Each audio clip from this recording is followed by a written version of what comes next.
은퇴 원로 목사님 부부 초청 감사 예배를 하나님 앞에 올려드리도록 하겠습니다. 우리 다 함께 찬송가 370장을 찬양하시겠습니다. 찬송가 370장입니다. 찬송 후에 최완근 목사님께서 대표 기도 해주시겠습니다.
최용근 목사님께서 나오셔서 대표 기도 해주시겠습니다.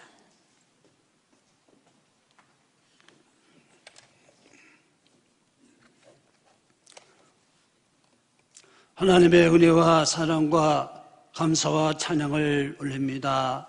하나님께서 이 땅에 예수님을 보내주셔서 십자가의 구원을 이루게 하시고 하나님의 크신 영광을 드러내주시사 우리 예수님이 이 땅에 오신 축하의 경배에 또 우리 성탄을 맞이하면서 우리 하나님이 이렇게 또 귀한 교회에서 우리 남수원로의 은퇴 목사님 사모님들을 초청하여서 하나님 앞에 기쁨을 드리게 하심을 감사합니다.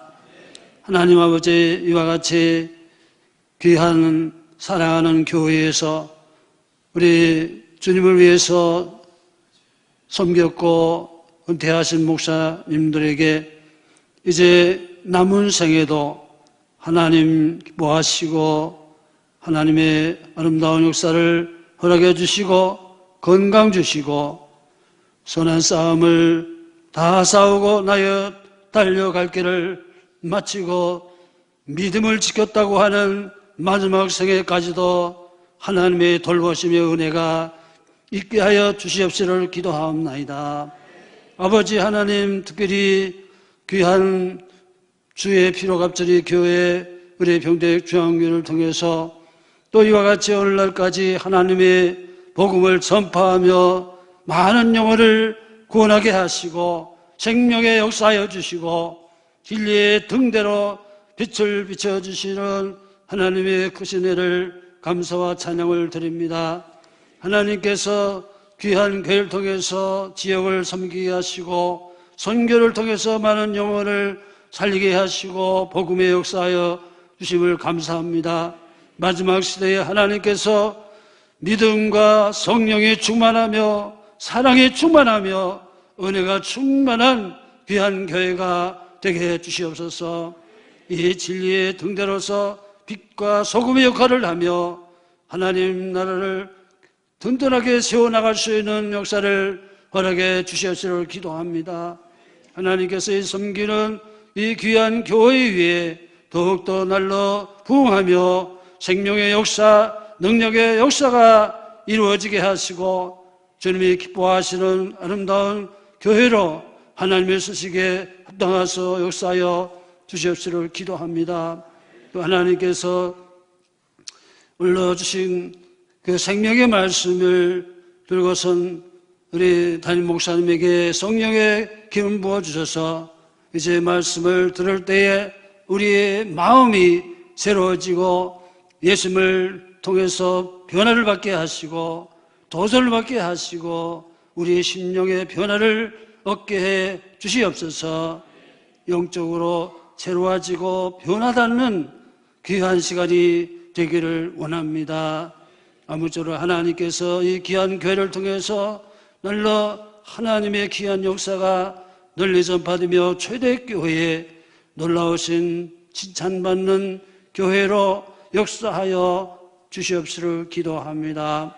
아버지 하나님께서의 모든 소를 주께 맡기오며 예수 그리스도 이름으로 간절히 기도하옵나이다. 아멘.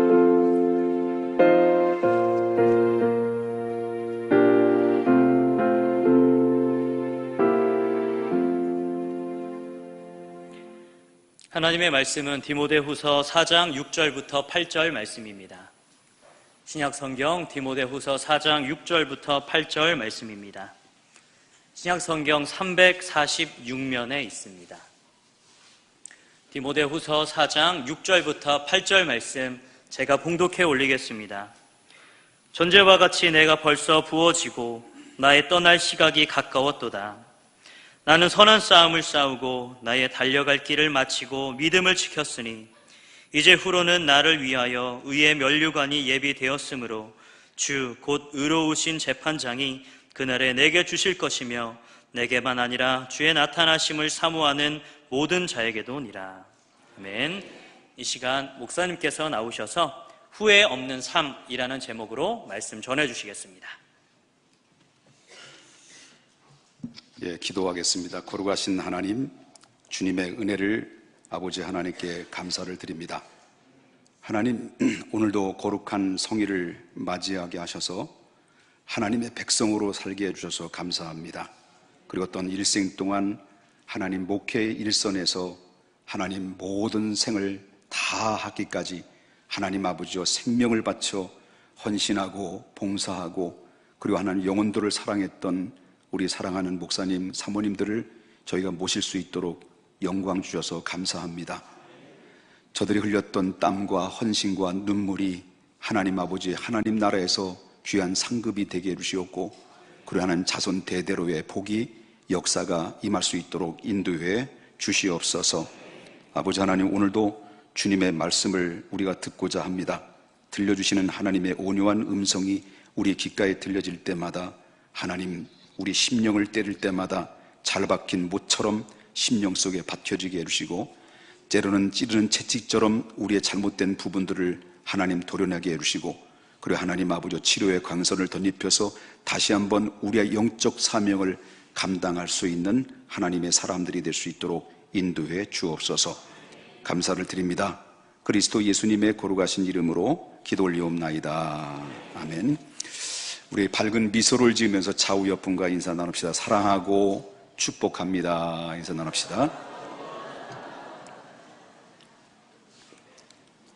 예, 저희 교회에서 오래전부터 마음속에 같은 지역에서 일생 동안 목회를 하신 원로 목사님, 은퇴 목사님을 한번 모셔서 좀 섬길 수 있는 기회를 마련했으면 좋겠다라고 생각했었는데, 주저했던 부분들이 뭐냐면, 이렇게 모셔놓고 또 이렇게 민폐가 되지 않는가, 잘 섬기지 못해서 혹시라도 저희가 오히려 또 역으로 민폐가 되지 않는가라는 걱정 때문에 좀 조심스럽게 이렇게 기도하는 중에 있다가 용기를 내서 우리 은퇴 목사님 네 분들을 모시게 됐습니다. 나름대로 최선을 다해서 준비를 했지만 어떻게 섬겨야 될지도 잘 모르고 처음으로 하는 이렇게 행사이기 때문에 혹시라도 잘못된 부분이 있다고 한다면 후배 목사님을 사랑하는 마음으로 용서해 주시고 이뻐해 주셨으면 좋겠습니다. 자, 오늘 말씀을 통해서 함께 은혜를 나누고자 하는 것은 후회 없는 삶이라는 제목 가지고 함께 은혜를 나누고자 합니다. 우리는 저와 여러분 모두가 하나님의 나라를 바라는 사람들입니다. 목사도 그렇고 우리 모든 성도님들도 같은 목적과 같은 의식 속에 우리가 살아가고 있습니다. 하나님의 나라를 바라보는 성도들이 이 땅에서 어떻게 사는 것이 과연 후회 없는 삶인가를 한 번쯤 늘 고민을 해봐야 된다라고 하는 것입니다. 그것은 한마디로 말해서 하나님께서 나에게 맡겨주신 그 사명을 어떻게 감당했느냐라는 절대적인 사명의 의식 속에 우리가 살아갈 때 성도는 거기에 따른 위로부터 내려주시는 보상이 있는데 그 보상은 참된 평안과 기쁨이라고 하는 것입니다. 내가 노력해서 얻어지는 것은 땅에서 얻어지는 기쁨이지만은 하나님의 기쁨의 사명을 감당하는 것은 위로부터 내려주시는 영원한 참된 만족감의 평안이라고 하는 것입니다. 그렇기 때문에 성도가 또한 우리 모두가 사명을 감당할 때 성도는 그 존재의 가치 속에 행복이 다 들어있다라고 볼 수가 있다라고 하는 것입니다. 자, 그렇다면 우리가 감당해야 될 사명이 무엇입니까? 그러기 위해서는 먼저 사도 바울의 살아왔던 인생의 그 발자취를 한 번쯤 볼 필요성이 있다라고 하는 것입니다. 오늘 본문에 보게 되면 사도 바울이 자기 인생에 대해서 회고하면서 앞으로 어떻게 될 것인지에 대한 미래를 전망하면서 이 말씀을 우리들에게 소개해주고 있다라고 하는 것입니다. 지금 오늘 본문의 상황을 보게 되면 사도 바울은 지금 어디에 서 있느냐면 감옥에 있었습니다. 다시 말한다면 로마의 감옥에 투옥된 상태 속에 있었다라고 하는 것입니다. 추운 겨울 날씨 싸늘한 감옥에 갇혀 있으면서 자기가 얼마 후면은 이제는 하나님의 부르심을 받기 위해서 순교를 하게 될 것이라는 것을 예측하고 전망하는 이런 상태 속에서 심리적 그 심정을 밝히는 내용이라고 볼 수 있습니다.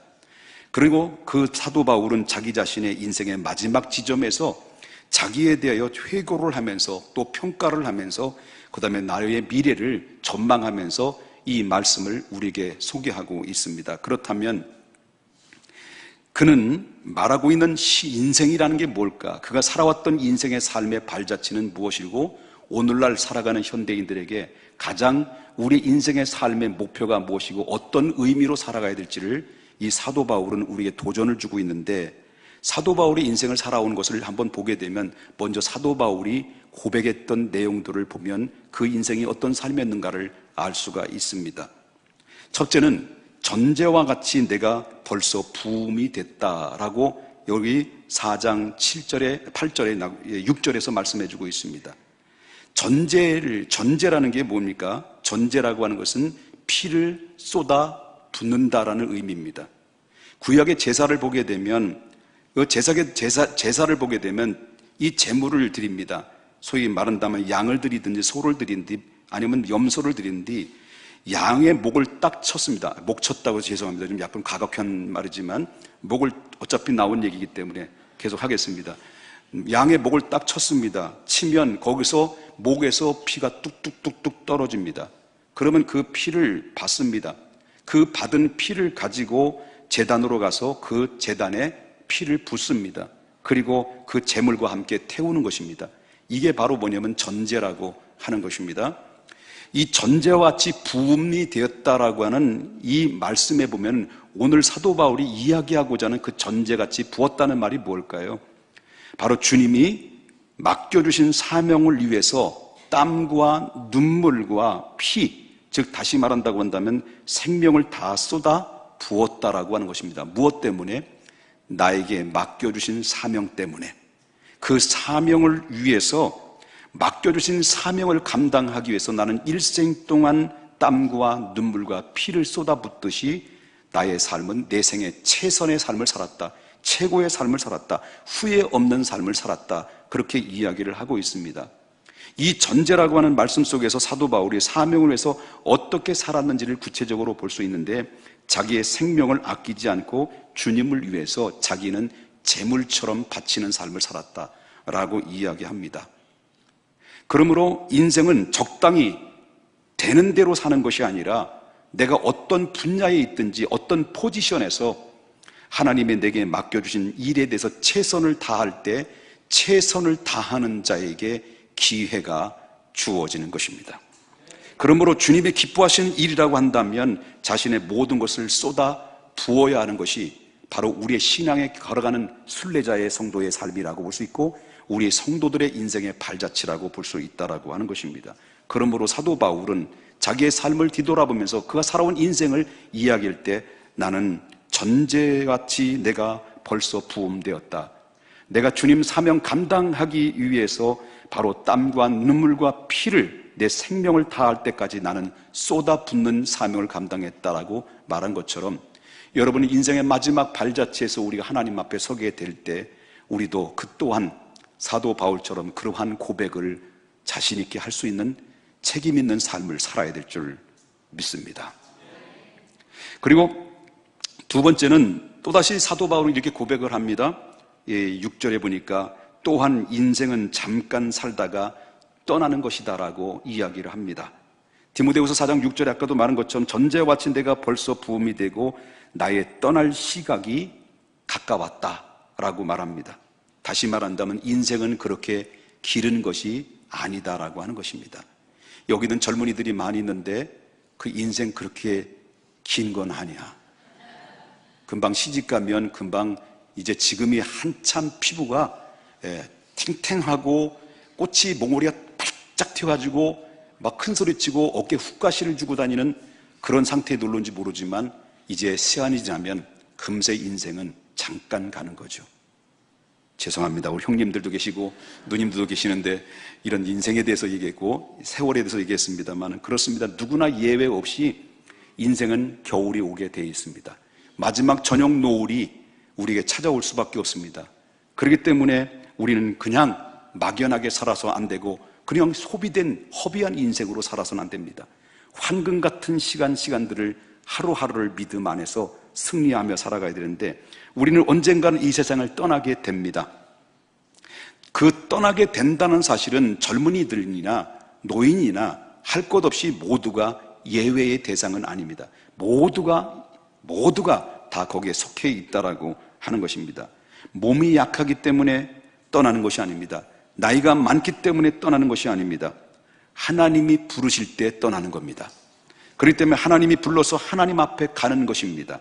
그래서 전제처럼 자기를 쏟아붓고 열심히 살다가 떠나는 것이 우리의 인생이라고 말씀하고 있다라고 하는 것이, 이것이 바로 바울의 인생관이고 이것은 바울이 믿는 하나님을 믿는 똑같은 우리의 목적의식 속에서 살아가는 우리 모든 성도들도 거기에 해당되는 이야기라고 하는 것입니다.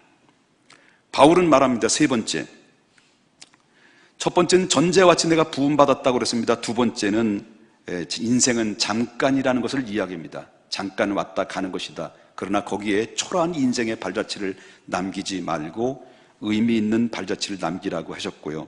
그 다음에 마지막에 세 번째는 선한 싸움을 다 싸웠다. 최종 결론적인 고백이 그 이야기를 하고 있습니다. 디모데후서 4장 7절에 말한 것처럼 선한 싸움을 다 싸웠다라는 이야기를 합니다. 여기 선한 싸움을 다 싸웠다는 용어는 군사적인 용어입니다. 군인이 언제 죽을지 모릅니다. 전쟁터에 나가면 언제 죽을지 모릅니다. 바로 그런 가운데서 죽을 각오를 하고 살아가는 것이 군인의 세계인 것입니다. 내가 살고 죽는 것보다 더 중요한 것을 위해서 사는 것은 이게 바로 군인의 사명인 것입니다. 바울은 그리스도로 해서 한평생 하나님께서 맡겨주신 그 사명에 대해서 그는 생명을 조금이라도 아끼지 아니하는 삶을 살았다는 것입니다. 그렇기 때문에 그에게는 오직 믿음의 주여 예수 그리스도를 충성하며 살았다는 것입니다. 이 싸움에서는 두 번째 의미는 바로 뭐냐면 나의 달려갈 길을 다 갔다라고 말합니다. 바울은 그 말의 의미는 뭐냐면 운동선수의 비유로 한 이야기라고 볼 수 있는데, 여러분 알다시피 바울은 마치 운동선수처럼 살아왔다, 그렇게 고백을 하고 있습니다.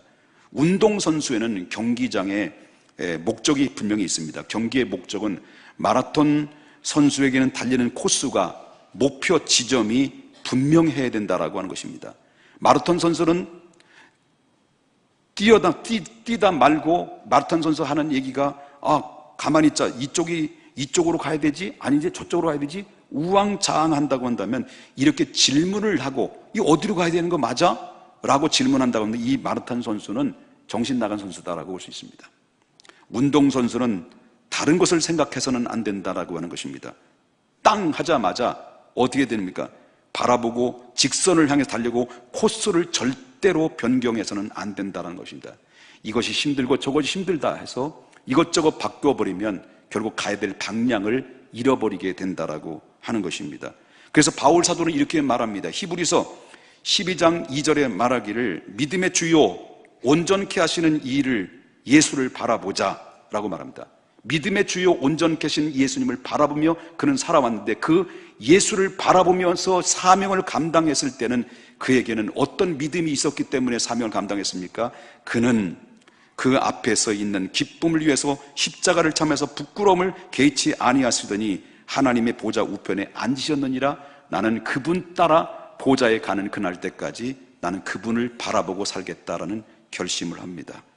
이것이 바로 성도가 가는 길이고 우리의 사명자가 가는 길이라는 것을 보게 된다라고 하는 것입니다. 싸움이는 군인적입니다. 아까도 말했습니다마는 선한 싸움을 군인의 용어입니다.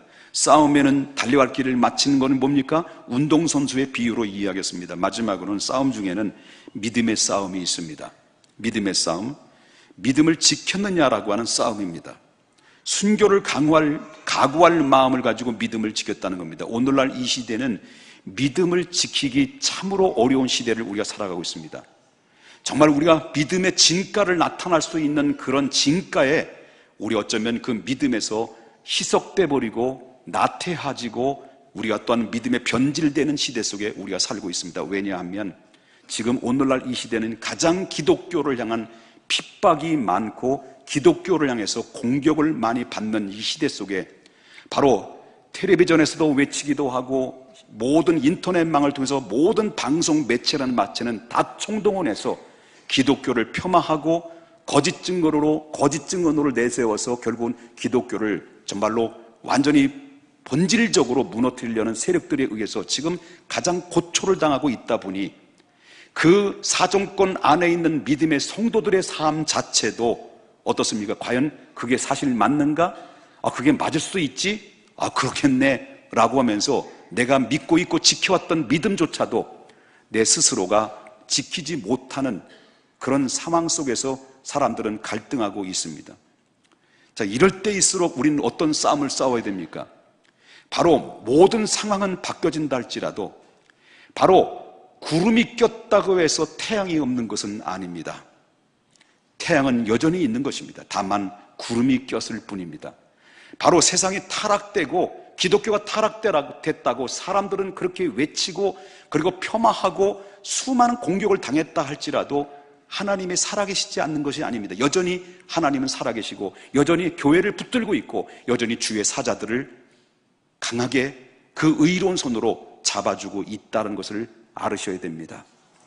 그렇기 때문에 오늘날 이 시대처럼 믿음 지키는 가운데서 가장 진가를 나타내야 될 시대, 여러분 황금보다 귀한 믿음을 우리가 간직해야 되는 시대, 바로 이제 다음이 아니라 바로 이 순간이라는 것을 믿으셔야 될 줄 믿어요. 죽음 앞에 죽음이 무서워서 신앙을 팔아먹어서는 안 되는 거고요. 믿음을 지켰다는 말은 믿음과 생명을 바꿨다는 얘기입니다. 그렇기 때문에 이 이상의 내용을 따르면 바울은 전쟁터에 나온 군인처럼, 그러면 또한 꼬린 지점을 향해서 달려가는 운동선수처럼, 그리고 생명을 내놓는 순교자처럼 죄와 불의와 싸움에서 욕심과 게으름과 방탕과 악한 그 악과 함께 그 선한 싸움으로 이겨냈던 삶이었다라고 그렇게 사도 바울은 이야기를 합니다. 여러분, 세상의 눈으로 볼 때는 사도 바울은 가정도 없고 자녀도 없고 재산도 없습니다. 감옥에 들어가 있는 죄수에 불과했습니다. 그러나 신앙의 각도로 생각한다고 한다면 전혀 다른 각도에서 볼 수가 있습니다. 그는 믿음의 싸움에서 승리한 승리자의 모습이었습니다.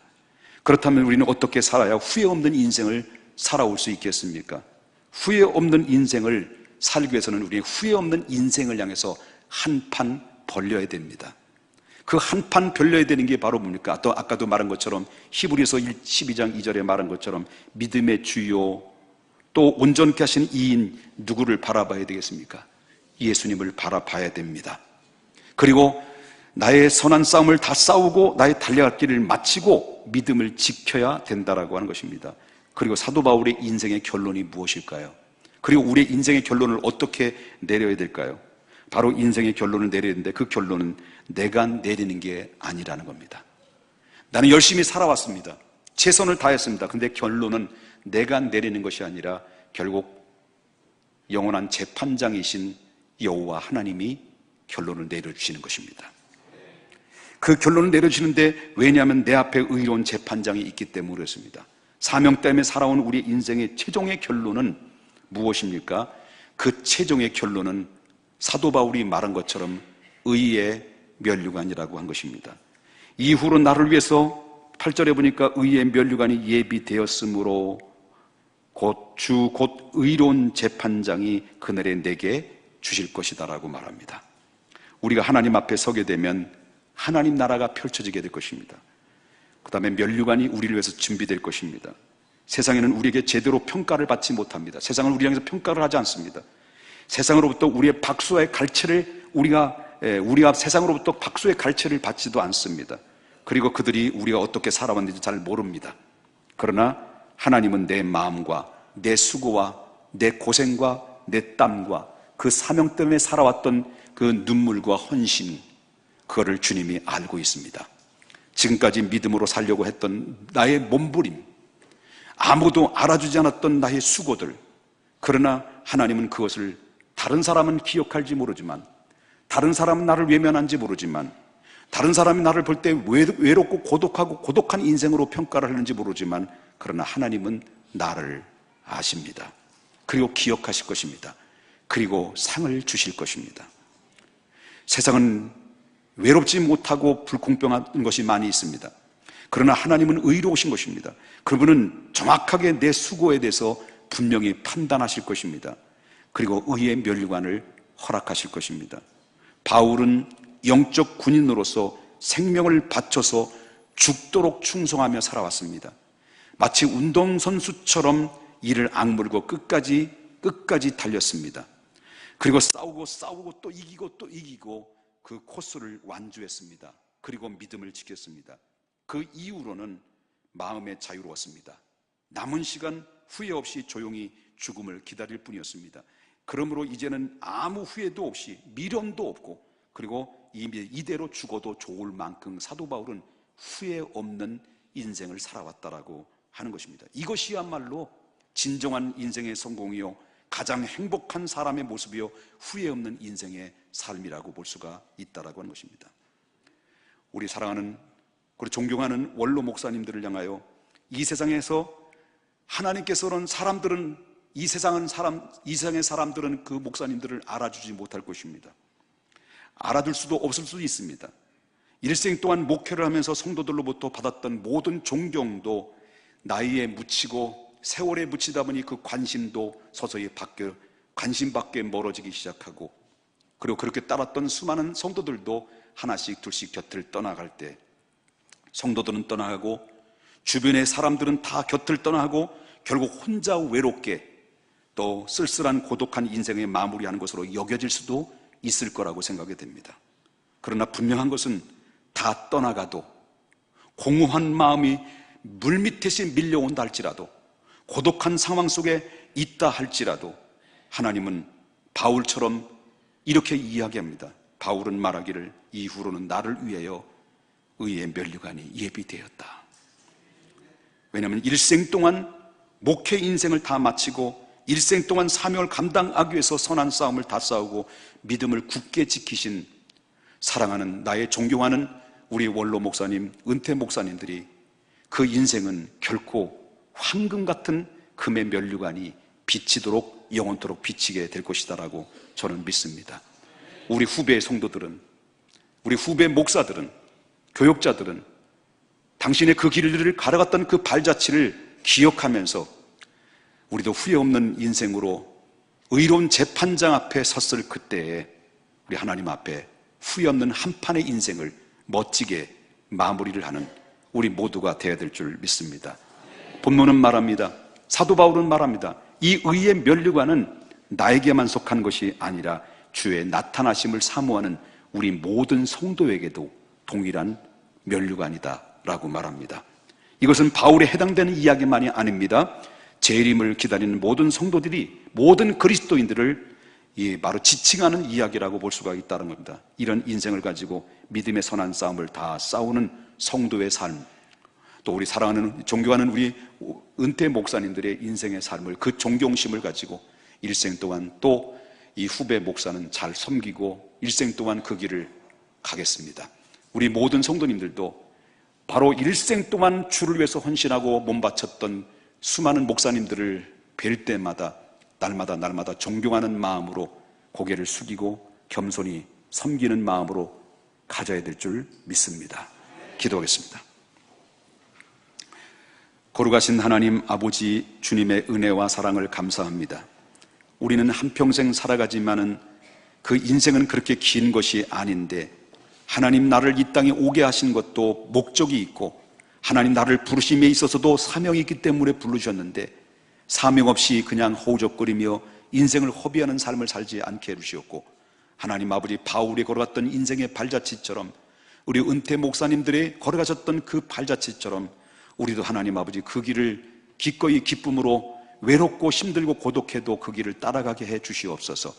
다른 사람이 어쩌면 알아주지 못하고 외면당할 수 있고, 어쩌면 고독한 인생으로, 초라한 인생으로 볼 수도 있지만은, 그러나 하나님은 나를 그렇게 보지 아니하시고 황금 같은 영원토록 비춰지는 황금 면류관이 우리를 위해서 기다리고 준비하고 있다는 사실을 하나님 사도 바울을 통해서 극한 이 비밀을 우리에게 알려주셨던 것처럼 그 비밀이 우리 가슴 속에 담아 일생 동안 사명에 불을 붙일 수 있는 삶이 될 수 있도록 인도해 주옵소서.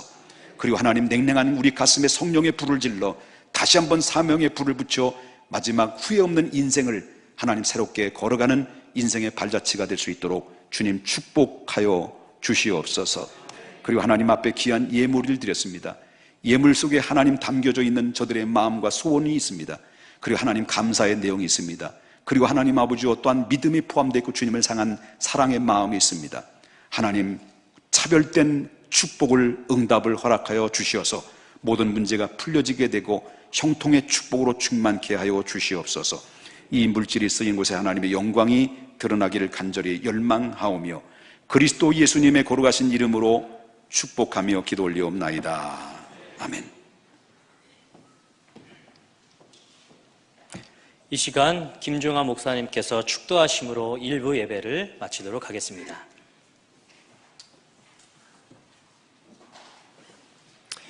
주 예수 그리스도의 은혜와 하나님 아버지의 사랑과 성령님의 교통하심과 역사하심이 부족한 은퇴 원로 목사님들, 사모님들을 초청해서 봉사하시는 귀한 평택중앙교회의회와 이 시간도 다시 한번 나에게 주어진 귀한 책임을 순교적인 정신으로, 믿음으로 하나님 앞에 설 때 부끄러움이 없이 수위로 작정하는 모든 성도들에게 영원토록 있을지어다.